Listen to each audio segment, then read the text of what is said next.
What's Trending? Hai semuanya, ketemu lagi di What's Trending bareng Lea Baneza. Kali ini Lea mau bahas Golden Visa bikin untung atau buntung. Nah, pemerintah Indonesia telah meluncurkan program Golden Visa yang diperuntukkan buat investor. Nah, klasifikasi visa ini diperuntukkan buat orang asing yang berkualitas dan yang akan bermanfaat kepada pengembangan ekonomi negara. Salah satunya adalah penanaman modal baik korporasi maupun perorangan. Nah, salah satu penerima Golden Visa adalah Sinteyong. Dia diberikan sebagai pengakuan pemerintah atas dedikasinya memajukan sepak bola nasional. Semenjak Sinteyong melatih timnas, dia dinilai membawa perubahan positif dan membawa berbagai prestasi membanggakan. Presiden Joko Widodo berharap Golden Visa ini bisa memberikan kemudahan dan mampu mengerek investasi di Indonesia, khususnya di IKN. Klaimnya nih ya, ada 300-an antrean buat bikin si Golden Visa ini dan targetnya mampu menarik sebanyak-banyaknya investasi. Nah, syaratnya orang asing itu investasi minimal 5,3 miliar rupiah sampai 760 miliar rupiah. Lalu mereka juga mesti melengkapi dokumen paspor, bukti jaminan keimigrasian dan bukti milik cukup biaya hidup. Dengan visa ini, investor bakal menikmati sejumlah manfaat eksklusif, yaitu waktu tinggal lebih lama, kemudahan keluar dan masuk Indonesia, serta efisiensi karena tidak perlu lagi mengurus ITAS ke kantor imigrasi. Selain di Indonesia, ada juga nih negara lain yang menerapkan kebijakan serupa, mulai dari Singapura, Malaysia, Thailand, dan Kamboja. Di Singapura sana, kebijakannya itu namanya Global Investor Program. Dia nggak cuma menawarkan izin tinggal 5-10 tahun, tapi permanen nih, setelah si pemegang visa tinggal 2 tahun. Syarat investasinya itu 7,8 juta US dollar di perusahaan wilayahnya dan investasi 18,5 juta US dollar di pendanaan Global Investor Program. Tapi emang bener ya, si Golden Visa ini mampu memberikan keuntungan di Indonesia. Sepadankah dengan investasi yang akan diterima? Kita bahas setelah komen netizen plus 62.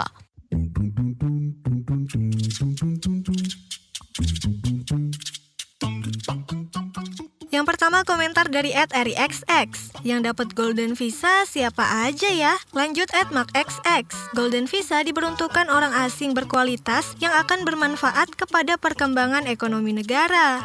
@micxx. Percuma mau luncurkan Golden Visa, Family Office, atau apapun untuk menarik investasi dari luar negeri tidak akan berhasil. Kalau koruptor saja masih bisa jadi komisaris BUMN, berarti pemerintah masih welcome dengan korupsi yang merajalela. Peraturan yang masih belibet dengan banyak peraturan yang amburadul. Para investor hanya ingin kemudahan dalam berinvestasi dengan pemerintah yang bersih, bukan pemerintah yang obral sana-sini tapi kondisi tetap sama. @thexx. Pelatih tim nasional sepak bola Indonesia, Sinteyong, menerima penghargaan berupa Golden Visa dari pemerintah Indonesia. Penghargaan ini diberikan sebagai bentuk apresiasi atas kontribusi besar Sin dalam meningkatkan prestasi sepak bola nasional. @asxx. Menurutku banyak bule-bule yang berkontribusi kok di Indonesia. Mudahan salah satunya keluarga Kalaweit yang bikin konservasi ua di hutan Kalimantan, Indonesia. @bookxx. Gak yakin sih, karena negeri ini isinya tahu sendirilah. Kalau bisa dipersulit, kenapa dipermudah?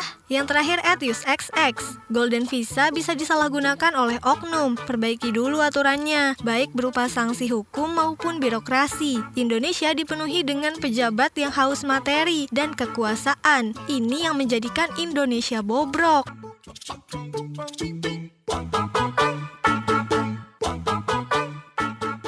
Presiden Joko Widodo menekankan dalam penerapannya Golden Visa harus bisa menarik investor berkualitas dan penerapannya mesti selektif sebab itu jadi faktor penting buat peningkatan SDM, transfer energi dan peningkatan ekonomi yang disasar dari tujuan peluncuran Golden Visa. Saat ini tidak banyak negara yang memiliki pertumbuhan ekonomi yang bagus, stabilitas politik yang terjaga, serta bonus demografi dan sumber daya alam yang melimpah. Artinya seharusnya Indonesia bisa menjadi negara tujuan investasi yang menjanjikan, bisa menjadi negara tujuan para global talents untuk berkarya. Semua itu akan memberi multiplier efek besar buat negara, mulai dari capital gain, kesempatan kerja, transfer teknologi, peningkatan kualitas SDM, dan lain-lain. Oleh sebab itu, hari ini kita akan luncurkan layanan Golden Visa untuk memberi kemudahan kepada para WNA dalam berinvestasi dan berkarya di negara kita Indonesia, sehingga menarik lebih banyak good quality travelers untuk invest while stay dan productive while stay. Tapi ingat, hanya untuk good quality travelers, sehingga harus benar-benar selektif, benar-benar diseleksi, harus benar-benar dilihat kontribusinya. Jangan sampai justru meloloskan orang-orang yang membahayakan keamanan negara, meloloskan orang-orang yang tidak memberi manfaat secara nasional. Saya juga berharap fasilitas Golden Visa Indonesia ini segera disebarluaskan dan segera disosialisasikan, lakukan secara masif lewat berbagai kanal sehingga dapat terjangkau lebih banyak top investor dan top global talent. Selain itu, saya juga mengharapkan para duta besar negara-negara sahabat dapat menyampaikan informasi kebijakan ini ke masyarakat di negara masing-masing untuk meningkatkan kerjasama ekonomi dan menjadi perekat persahabatan antar negara. Pada kesempatan yang sama, Menteri Hukum dan Hak Asasi Manusia Yasona Laoly mengatakan Indonesia memiliki sumber daya melimpah, alam yang menarik dan lokasi yang strategis yang mampu menarik investor. Sehingga Golden Visa ini jadi salah satu cara pemerintah memfasilitasi investor masuk ke Indonesia. Indonesia mempunyai potensi yang sangat besar sebagai sebuah negara. Beberapa potensi utama diantaranya adalah sumber daya alam yang melimpah, budaya yang beragam, lokasi yang strategis, pertumbuhan ekonomi dan populasi generasi muda. Selain itu, Indonesia memiliki industri pariwisata yang berkembang, ukuran pasar yang relatif besar dan potensi pengembangan energi terbarukan. Faktor-faktor tersebut menjadi daya tarik bagi masyarakat dunia untuk mengeksplor lebih jauh potensi dan peluang yang dimiliki Indonesia. Merujuk perspektif World Trade Organization, Indonesia saat ini dikategorikan sebagai negara maju. Hal ini membuktikan komitmen seluruh elemen negara yang senantiasa memiliki visi dan misi untuk menjadikan Indonesia menjadi negara yang hebat dan disegani dalam pergaulan dunia. Sejalan dengan hal tersebut, guna mengejawantahkan salah satu fungsi keimigrasian sebagai fasilitator pembangunan kesejahteraan masyarakat, serta berdasarkan arahan Bapak Presiden untuk mengimplementasikan kebijakan selective policy dengan tujuan menyasar good quality travelers, maka dirumuskan suatu kebijakan keimigrasian yang kita populerkan dengan nama Golden Visa. Golden Visa merupakan suatu kebijakan adaptif dan responsif dari Kementerian Hukum dan HAM, dalam hal ini Direktorat Jenderal Imigrasi, sebagai jawaban dari inovasi pelayanan publik yang memberikan kemudahan dan fasilitas kepada warga negara asing untuk berada dan tinggal di Indonesia. Melalui kebijakan Golden Visa semakin mempertegas posisi strategis Indonesia di mata internasional. Indonesia membuka kesempatan seluas-luasnya bagi tokoh dunia, investor internasional, talenta-talenta dunia, serta diaspora Indonesia untuk datang berkontribusi dan turut serta membangun Indonesia. Implementasi kebijakan tersebut membawa satu optimisme baru bagi para pelaku bisnis dan investor untuk mendapatkan kenyamanan dan kepastian berinvestasi. Tapi sepadan nggak sih kemudahan-kemudahan yang diberikan pemerintah buat investor dengan efek ekonomi yang didapat Indonesia? Yuk kita obrolin bareng Direktur Eksekutif KOR Indonesia Muhammad Faisal. Mas Faisal, gimana sih tanggapannya soal peluncuran Golden Visa? Bener nggak sih mampu mengerek perekonomian di IKN? Yang jelas pemerintah kalau dilihat dari tujuannya ya memang mau narik investasi ya. Ada syarat yang dilekatkan dengan pemberian Golden Visa dengan nilai investasi yang disyaratkan ya. Jadi tujuannya adalah memang itu. Nah, tapi sejauh mana itu kemudian akan berdampak terhadap peningkatan investasi kan semestinya pemerintah perlu mengarahkan. Jadi bukan semua orang mau investasi apa saja, kemudian usaha apa saja boleh. Nah ini kan perlu ada penyeleksian secara ketat ya supaya untuk meminimalisir investasi yang masuk itu memang kualitasnya benar, bagus, bukan money laundering, bukan ditujukan untuk hal yang berefek negatif bagi perekonomian domestik. Nah, kalau dilihat katanya ada sudah sekian ratus orang yang berminat untuk Golden Visa, ya mungkin iya. Nah, tapi kan perlu dicek lagi tuh. Yang apply itu dia eligible atau tidak, aman atau tidak, betul-betul investasi di sektor mana dan sebagainya begitu, Mbak. Nah, kalau plus minus dari peluncuran Golden Visa itu apa aja tuh? Kalau plusnya ya investasi, mestinya kalau untuk orang yang ingin betul-betul berinvestasi di Indonesia, jadinya akan lebih dimudahkan dari sisi visanya, itu pengurusannya cepat, kemudian bisa bolak-balik, multiple entry, ya, waktu visanya juga jangka waktunya lama. Jadi artinya kalau orang yang memang betul-betul mau berbisnis di sini, bukan investasi, mereka tidak terganggu dengan urusan administrasi visa ya. Belum lagi juga pemerintah kalau tidak salah menawarkan beberapa fasilitas yang lainnya. Nah ini sampai kepada kalau tidak salah nih ya, benar kalau sebenarnya dicek lagi dalam hal kepemilikan aset juga kalau nggak salah. Nah ini kan yang perlu ditelusuri secara lebih hati-hati. Nah jadi itu tadi kalau minusnya jadinya adalah tergantung nanti orang yang menerima Golden Visa ini apakah betul berinvestasi atau tidak, kemudian bagaimana risiko daripada investasi yang masuk. Ya. Karena kita sudah pengalaman juga beberapa investasi yang masuk ke Indonesia gitu ya, perlu dicek, uangnya memang masuk, ya jadi uangnya ada investasi dalam sekian triliun segala macam, tapi kualitasnya misalkan ada catatan-catatan dari sisi ESG ya, dari sisi environment, sosial dan juga governance, dari sisi dampak terhadap lingkungan, dampak terhadap sosial masyarakat, dan dampak dalam hal tata kelola ya, good governance. Nah jadi kalau seandainya tidak diseleksi dengan baik ya dan tidak diarahkan, nah ini bisa berdampak terhadap dan juga jika tidak dimonitor ya bisa berdampak dalam dari sisi ESG tadi gitu. Nah itu yang perlu diantisipasi, dimitigasi juga. Cukup nggak sih syarat investasi minimal 5,3 miliar rupiah sampai 760 miliar rupiah gitu buat memudahkan izin tinggal investor 5-10 tahun di Indonesia? Apakah sepadan dan bisa menguntungkan gitu dari Indonesia sendiri? Nah ini kita nggak bisa melihat hanya dari sisi nilainya saja. Dan tergantung dia yang kecil itu nanti dapat apa dan di sektor mana. Nah, itu kan yang harus diarahkan gitu ya. Jadi jangan sampai cuma uangnya masuk tapi kemudian juga banyak yang keluar. Tidak banyak multiplier efeknya di dalam negeri. Nah itu yang perlu diyakinkan. Jadi pemerintah itu jangan cuma melihat besaran uangnya saja. Karena banyak investasi yang masuk tapi ternyata ada dampak lingkungannya. Ada dampak buruknya juga. Dan ada juga investasi yang masuk itu kemudian juga banyak yang kembali keluar gitu ya. Karena artinya multiplier efek terhadap ekonomi dalam negeri dan penciptaan lapangan pekerjaan juga relatif minimal gitu. Nah itu yang jangan sampai terjadi. Klaimnya kan Golden Visa ini bisa menarik investor yang berkualitas gitu ya katanya. Dan memperkuat ekonomi negara. Bener nggak sih? Ya itu yang perlu dibuktikan. Itu kan janji sebetulnya kan. Nah tapi itu kan perlu dibuktikan nanti dengan eksekusinya bagaimana. Betul nggak seleksinya ketat? Betul nggak nanti ada evaluasi secara berkala? Betul nggak nanti ada sanksi misalkan kalau ada yang ternyata investasi yang masuk itu ternyata berisiko misalnya. Nah itu kan yang harus enforcement-nya itu yang harus dilihat nanti juga ke depan.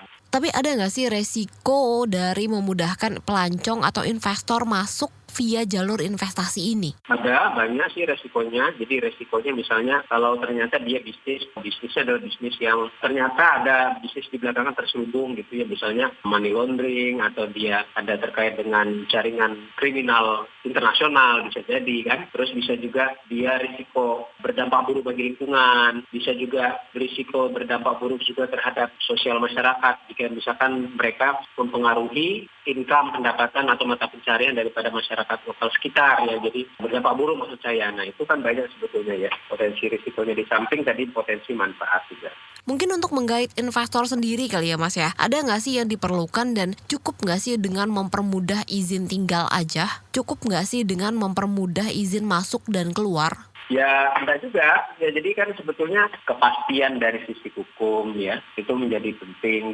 Konsistensi dari sisi kebijakan, nah itu yang sering juga dikeluhkan oleh para investor ya. Kemudian biaya tinggi untuk dalam investasi ya, jadi seringkali misalkan dalam hal perolehan energi, perolehan bahan baku ya, biaya logistiknya mahal ya, jadi banyak hal sebetulnya kan yang mempengaruhi orang tuh akhirnya berinvestasi atau tidak gitu, karena ada pertimbangannya jelas dia secara komersial, secara finansial, investor itu hitung-hitungannya untung atau tidak secara finansial. Yang kedua juga, apa investor itu juga mau jika ada memang dipermudah. Mungkin secara finansial untung, tapi ternyata kalau dalam jangka pendek itu susah ya untuk bisa survive, ya ini juga menjadi pertimbangan bagi investor gitu. Nah, apakah golden visa di Indonesia ini cukup menarik buat investor? Tergantung detailnya. Jadi saya belum bisa bilang menarik atau tidak, tapi kalau cuma hanya melihat dari besaran fasilitas yang diberikan, ya dengan cara investasi ya bisa menarik, bisa tidak ya. Jadi kalau buat yang punya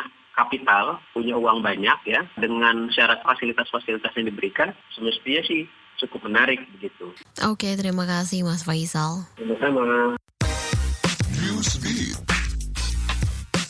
Selama penyelenggaraan Olimpiade Paris 2024, kepolisian gencar merazia pekerja seks komersial. Melansir AFP, PSK di Paris mengeluh tidak bisa menjalankan layanannya, lantaran pihak kepolisian makin rajin razia sepanjang waktu. Dikabarkan pemerintah Prancis memang menggencarkan penyingkiran pekerja seks komersial agar selama penyelenggaraan Olimpiade Paris 2024 praktek PSK tidak bermunculan. Di Prancis sendiri, pekerja seks komersial diperbolehkan, namun eksploitasi seks adalah tindakan ilegal. Pekerja seks tanpa pengenal alias ilegal juga dilarang. Situs panduan wisata mengeluarkan daftar negara terbaik bagi solo traveler di Asia Tenggara. Singapura pun menjadi negara terbaik bagi pelaku perjalanan sendiri, lantaran terkenal akan keamanan, aksesibilitas, infrastruktur, dan penduduk yang tergolong fasih berbahasa Inggris. Lonely Planet mengungkap, mungkin ada wisatawan yang menganggap Singapura itu mahal. Namun di Singapura ada pusat jajanan terjangkau di beberapa kawasan. Bahkan perjalanan menggunakan Mass Rapid Transit MRT di Singapura rata-rata hanya $2 Singapura. Transportasi umum juga dinilai terhubung dengan baik. Selain Singapura, negara lain yang dianggap terbaik bagi solo traveler adalah Malaysia dan Vietnam. Film Deadpool dan Wolverine berhasil meraup 200 juta US dollar atau sekitar 3,2 triliun rupiah di pekan pertama penayangannya di bioskop. Selain menampilkan kombinasi antara sosok Deadpool yang dimainkan Ryan Reynolds dan Hugh Jackman sebagai Wolverine, film ini dinilai menarik lantaran menghadirkan sejumlah cameo, misalnya Chris Evans. Film ini juga menggunakan konsep multiverse yang ada di film Spider-Man No Way Home dan Doctor Strange in the Multiverse of Madness. Demi menghidupkan kembali karakter Wolverine, Hugh Jackman mengaku bekerja keras dan dibantu tim untuk mempertahankan bentuk tubuh yang kekar dan berisi. Sementara Ryan Reynolds mengaku diprotes anaknya, lantaran waktunya habis di lokasi syuting dan sulit berkumpul dengan keluarga.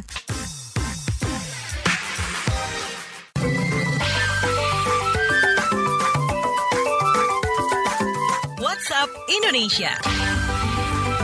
WhatsApp Indonesia kita mulai dari Depok, Jawa Barat. Wakil Wali Kota Depok Imam Budi Hartono menemui petugas pemadam kebakaran yang viral mengkritik alat-alat pemadam kebakaran yang rusak di kotanya. Imam mengakui mengunjungi Sandi Butar-Butar lantaran viralnya video room tour di media sosial. Imbas viralnya alat-alat yang rusak, Imam mengatakan ada banyak kritikan dan hujatan dari netizen plus 62. Selama kunjungan, Imam melihat alat-alat pemadam kebakaran yang rusak bersama Sandi. Setelah melihat kondisi alat-alat pemadam kebakaran yang rusak, Imam menjanjikan perbaikan.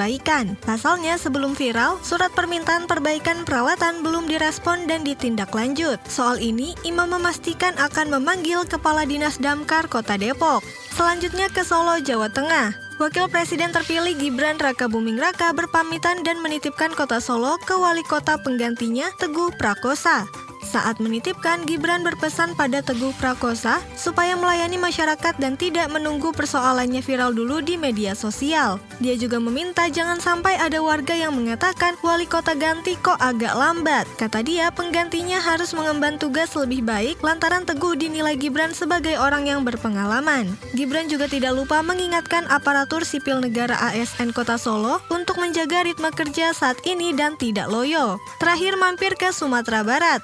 Kepala Seksi Konservasi Wilayah 1 BKSDA Sumatera Barat Antonius Febri mengkonfirmasi seekor harimau Sumatera ditemukan mati di Palembayan, Nagari, Sungai Puak, Kabupaten Agam, Sumatera Barat. Antonius mengatakan harimau mati diduga karena terjerat. Meski tim penyelamat telah berusaha melakukan penanganan dan dibawa ke Rumah Sakit Hewan Sumatera Utara, harimau Sumatera itu tidak dapat diselamatkan. Atas kejadian ini, Kepala Seksi Konservasi Wilayah 1 BKSDA Sumatera Barat Antonius Febri memperingatkan warga untuk tidak lagi memasang jerat lantaran mampu mengancam nyawa hewan yang terancam kelestariannya tersebut. Demikian WhatsApp Indonesia hari ini. Nah, sebelum Lea tutup perjumpaan kita hari ini, bantu kami yuk untuk mengenal kamu lebih dekat lagi. Kunjungi website kbrprime.id untuk mengisi survei pendengar dan dapatkan official merchandise KBR Media buat kamu yang beruntung. Periode survei ini akan berlangsung sampai hari ini nih, 30 Juli 2024. Terima kasih ya sudah mendengarkan What's Trending. Jangan lupa terus dengarkan podcast What's Trending di kbrprime.id dan aplikasi mendengarkan podcast lainnya. Lea Baneza mau pamit dulu, stay safe and happy. Bye-bye. Kamu lagi dengerin podcast What's Trending.